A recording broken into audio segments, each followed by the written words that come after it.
You're gonna go for your weapon, I'll go for my weapon. I think everybody knows what's gonna happen. Are you ready? Go. Okay. So there, I got shot, I got killed. That didn't work so well. Now, okay. You can move at any time. Okay. You still going for your gun? All right. So I'm gonna keep her away from her weapon, from her threat. I'm gonna defend myself from the threat. Make sense? Okay. So I think this makes sense to everybody. Now, how does this apply to Jiu-jitsu? Okay.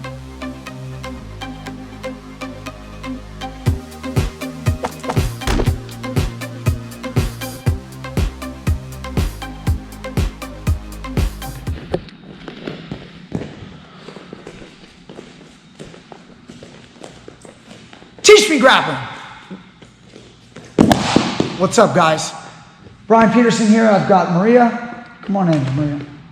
Say hello. Hi. To your little friend. What's up, homie? Guys, I was showing them, talking about a principle in Jiu-jitsu, and we're gonna act out a little weapons situation just to teach a principle. Okay? Are you ready? Okay. So this is my knife. Okay? She can't use my knife. It's my knife. Okay? Oh, I cut myself. That's your gun. I can't use your gun. So your gun's gonna be over there. It'll be right there in the flag. Okay? So you can move around so you can get some good looks. So her gun's right there. We're gonna put my knife. Let's say my knife is right here. Okay? Can you see pretty good? Yes, sir. Okay? All right. So we're gonna be right here, dead center. Come look. Just walk around. Look at this. So that's my weapon, and that's her gun. You don't have to be that far. Okay. So if we imagine, let's say you and I would move like this. Okay, about like right here.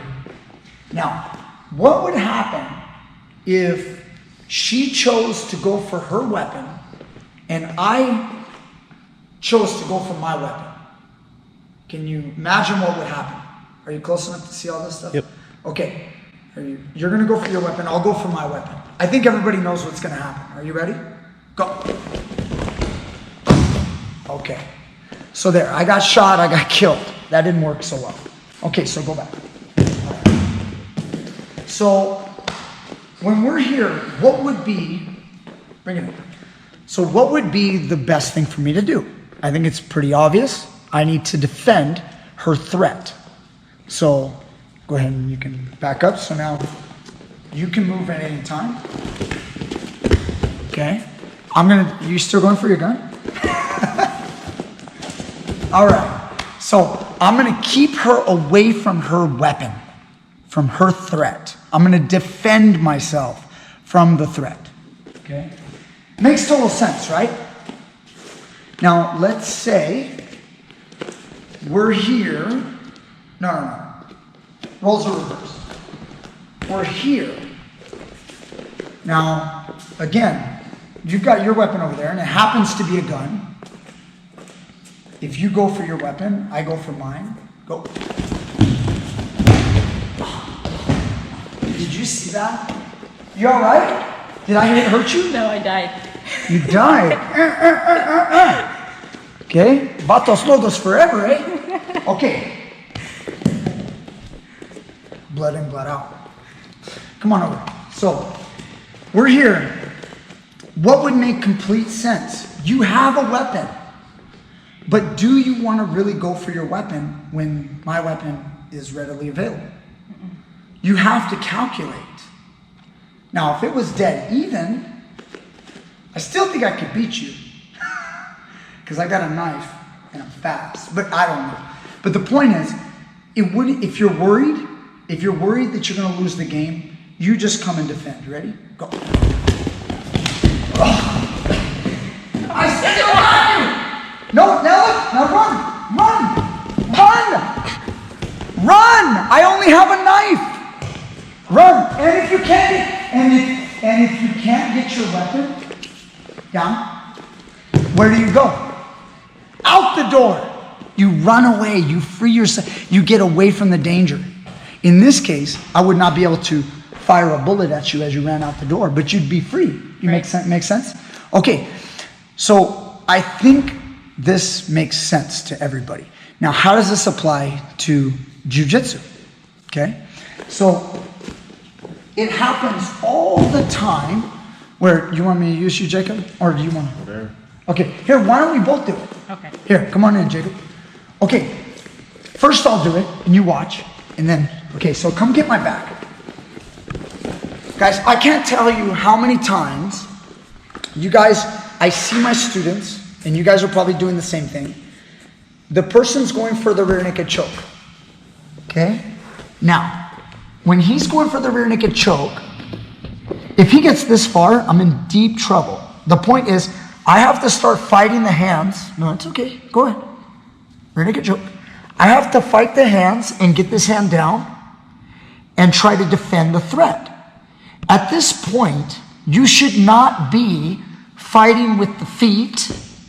I see sometimes people try this technique where you grab the toes and watch this, just tap when you feel this. See that? Or this one, same thing. Okay? Now imagine if we're in a fight and he's squeezing a rear naked choke. Ah! See, I'm trying to counterattack by attacking his joint while he's doing this. This is unwise. I mean, like, it's you know, it's the same thing as like, oh, I'll just gouge your eyes. Like, he's squeezing me, it's not right. If I try to gouge his eyes, it's not gonna work. I need to go for his hands, you know? So once he starts squeezing, squeeze. I need to peel, keep on. And now, once here, now here's another example. Okay, now we're in this position. Now guys, look, is the threat really there? This now is also a mistake. Defending the threat in this position. In this position, I will not defend the threat. The reason why? There is no threat. What I need to be doing right now is just keeping my elbows in, continue to choke me. Choke, choke, choke, choke, choke. And now what? If you don't get on top, I'm gonna get on top.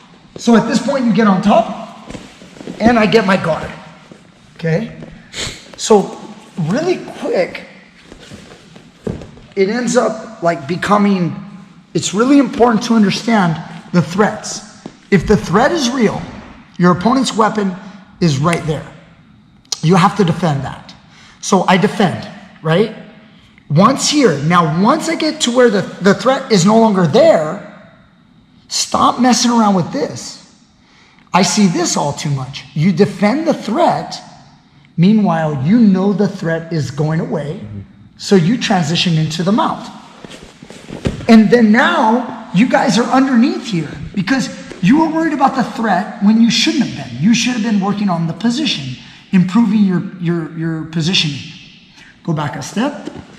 So you're on my back. I was defending the neck, but then once I get far enough, and I'm here, my back is touching the mat, is it possible to get choked here? Yeah, it's possible. But if he locks his hands, and I look at you, you see how, like right here, squeeze. Yeah, squeeze again. See how I look? Come on, squeeze, squeeze. I defend this. I go after this stuff. While he's dumb, he squeezes. That's just gonna help me get on top. And it's not gonna get him out of the situation. You understand this, Maria? Do you see how, like, one, we shouldn't go for our weapon if he's attacking us, and if his threat is imminent, we should defend ourselves. And then, but sometimes you should counterattack, and you have to know when to counterattack. You don't even know. You're a student that doesn't even know that your gun is right there.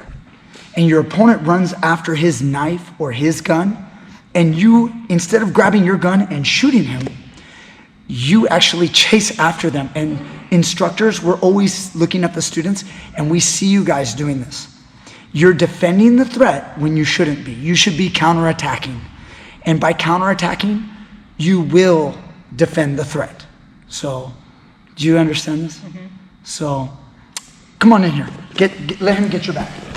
All right. So how does this apply? Let's do something really, really basic. We're not going into Jedi, master details of technique. Let's say you fall to weak side. I know I did it on strong side. You go to weak side, you come on over there. Good. Now, he's going for the neck, right? So at first you're like this, right? That's important because what happens, you start going after the feet. You're trying to get hooks out and he starts finishing the choke. See that? Ooh, very nice. He's an asshole. I'm just kidding. So let's say now though, he's going here and you're pulling down and you look that way. No. Okay, look, but bring your head back. You see that? Different than going that way. No. Hang in here. If you go that way, he will scoot under you. No, stay. Put this foot on the mat, Jacob. Scoot your bottom. Yes. And then now run around to the other side so you can see. And then now you guys get tapped with the rear naked. And then it's over. So come on back. Let's go to weak side. This is a very common scenario. Okay? So when you don't go that way. You go this way, but you look that way. Nice. And now realize you've really gone quite a ways. Was the threat of the choke real in the last moment? No, it wasn't. But look where your hand is. Your hand is still worried about this. Right. Meanwhile, he likes that you're holding his arm because you're not defending the leg. And he mounts and then comes on top. Now go back. Now, I know that you could argue maybe you pinched your legs around his leg or something like that, which is cool, but once you see, there's no longer a threat. Right. He squeezes your neck. You just look, yes! And you see the better position. Now we're back on top, and then we can show our fist. Just threaten him with a fist. No, but you totally get that. Do you understand? And it's really important to calculate well. Because you don't want to calculate wrong, then you make a mistake and you lose the game. But it's all about those calculations. And once you know you're okay, that's when you just worry about improving your positioning. You go, I'm safe. That guy can't hurt me from here. Now it's time for me to improve positioning and do it right away because every moment counts. Okay? All right, I think that's pretty well understood. You guys have any questions? No. No? Man, you guys... Makes sense. Yeah, It totally makes sense? Yeah. That It's crystal clear. that weapon analogy. That's good. Yeah. So Because it's the same thing, Yeah. The arm. That's exactly how I view jiu-jitsu. I'm like, I got my weapon, and there's plenty of times where I use my weapon to attack them when they're attacking me. And then people go, oh, Coach is so offensive. How does he go for the attack and not defend himself? Maybe I'll do that. And then they try it and they lose. Do you understand? But they don't understand it was not the right time. I will defend myself. If your threat is strong, if you have a good threat, I will defend myself. But if your threat doesn't have much to it, I'm just going to attack you, especially if I got my weapons. And the better you get, the more weapons you have. They're all over. I got my gun here, I got my knife here, I got another one here, I got one strapped over my back. Do you understand? Yeah. You guys got all kinds of weapons. Right. That's why you gotta have that. Okay? But you also have to respect the weapons of your opponent to a certain degree. If he's got a real threat, respect it, deal with his threat, and then get back on the offense when you can. Simple as that, guys. All right. Hope you guys enjoyed this lesson. Teach me grappling. It's not all about grappling. Sometimes it's about guns and knives. All right? Violence. Yeah, straight violence. Guys, if you guys want to support this channel, you can by clicking down below in the links in the description box. Patreon and PayPal. You can either do per video or you can sign up for the month at patreon.com. Thank you guys so much. Teach me grappling. I'll be back for more next time. We're out. Bam! Hey, thank you. All right. And thank you too. And you too.